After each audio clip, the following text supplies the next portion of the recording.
PMJAY-AB scheme के तहत आम आवाम के लिए सेहत की देखभाल की खदमत की गरज से CRPF चंद्रानगुट्टा हैदराबाद में कंपोजिट अस्पताल का इफ्तिताह अमल में आया। हुकूमत हिंद वज़ारत दाखिला की हिदायत के मुताबिक PMJAY-AB स्कीम के तहत आम लोगों के लिए सेहत की देखभाल की खदमात कंपोजिट अस्पताल CRPF group centre Chandrayangutta Hyderabad में शुरू की गई हैं। 77वें यौम आज़ादी के मौके पर प्रोग्राम के मौके पर इस कंपोजिट अस्पताल का इफ्तिताह अमल में आया। इस मौके पर CRPF चंद्रानगुट्टे के अफसरों के अलावा दीगर अहदेदार मौजूद थे।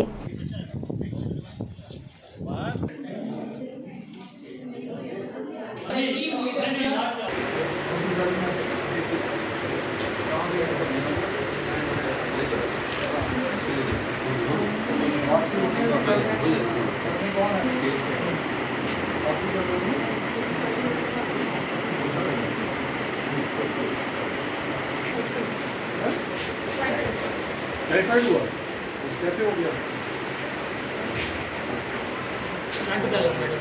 बहुत काम है, लोगों को खाना खिलाना है, ठीक करो। हाँ